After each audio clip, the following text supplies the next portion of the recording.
Բերեք sense ասենք, ես երբ որ քննարկում եի գործընկերների հետ, ասեց հույս մի քիչ կա, հավատի խնդիրն է։ Համապատասխանաբար համանդրական դատարանը ուներ հնարավորություն, պատմական հնարավորություն առաջին անգամ անվավեր ճանաչել ընտրությունների արդյունքները, որովհետև ինչպես ես իմ 6 օր տևած, 5 օր տևած դատական նիստերի ընթացքում մի քանի անգամ արձանագրել էի, որ այս բողոքարկումը որակապես տարբերվում է մնացած բողոքարկումներից։ Ոչ թե նրա պատճառով, որ մնացած բողոքարկողները վատ էին բողոքարկել, վատ էր բողոքել, բայց այս դեպքում մենք ունենք շատ ունիկալ մի իրավիճակ, երբ ըստ էության մանդատներ ստանալ կամ չստանալու հանգամանքը կախված է եղել բացառապես կենտրոնական ընտրական հանձնաժողովի կողմից ընդունված որոշմամբ։ Այսինքն այդ որոշումը չէր լինում ստանում էին մանդատները, այդ որոշումը կար չեն ստանում մանդատները եւ համապատասխանաբար մանդատները չեն ստանում այնպիսի ցածր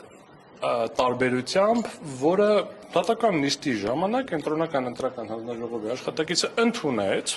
որ այո, իրանց համակարգը 100%-անոց ճշտությամբ չի կարող վերարտադրել, որովհետև 16000 մարդ է աշխատում, 70000 տվյալ են մուտքագրում։ Մենք ներկայացրեցինք տվյալների մշակման արդյունքում տեղի ունեցող թերությունները, որ ցանկացած տվյալների մշակման արդյունքում նմանատիպ թերություններ հանդես են գալիս, ցանկացած գործընթաց, որը ներառում է 16000 մարդ, ենթադրում է, որ որոշակի թերություններ առաջ են գալու։ Եվ համապատասխանաբար է շեղումը այնքան էր, որ միջազգային պրակտիկայում ընդունված իօքուտ ընտրողի կոնցեպտը ենթադրում էր, որ եթե դատարանը նույնիսկ չուներ համոզմունք, որ անցել է 4%-ը թե չի անցել, ապա պետք է պաշտպաներ ընտրողների ձայնը։ Ցավոք սրտի մենք չունեցանք այն, ինչը կարող ենք ունենալ, Սահմանադրական դատարանը կարող էր վերահաստատել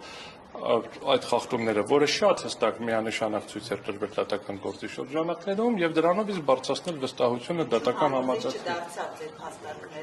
Ես համոզված եմ, որ համոզիչ էր։ Բայց ինչու։ Ասում եմ, ես համոզված եմ, որ համոզիչ էր։ Ժամանակը կանցնի, որոշ ժամանակ հետո կպարզվի այլ ինչ հանգամանքներ են ազդել նմանատիպ որոշում կայացնելու վրա։ Քաղաքական սա հրահանգի հետևանքով։ Ես հիմա ավել ինֆորմացիա, ասեք,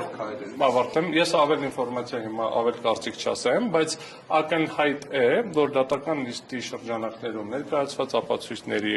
նյութերի ուսումնասիրությամբ միանշանակ էր, որ պետք է կայացվեր առնվազն։ Ինչի եմ ասում առնվազն, որովհետև գործընկերները նաև թվային ճշտությամբ ցույց էին տվել, օրինակ քաղաքացիական պայմանագիր կուսակցության կողմից հիմնադրամի թույլատրելի չափից ավել ծախսերը, բայց առնվազն ԲՀԿ-ն պետք է ստանար մանդատներ։ Եվ ինչի եմ սա ասում, ժամանակը ցույց կտա, որովհետև ցանկացած այլ մաթեմատիկա միշտ էլ կարելի է փորձել ինչ-որ արգումենտ գտնել, ինչի հիմնավորել, հա, ինչ-որ տենց խելոք տեքստով հիմնավորել, որ գիտեք ինչ այս դեպքերում, ասենք, կա մի հատ դատական ակտ, հակասահմանադրականություն չեն քննարկում, չեն քննարկում, այս փուլի խնդիր չի, բայց կրկնում եմ, բոլորի աչքի առաջա տեղի ունեցել գործընթացը։ Երբ որ Բաժանորդագրվեք Արմատ մեդիայի ալիքներին YouTube-ում, Facebook-ում, Instagram-ում եւ Telegram-ում։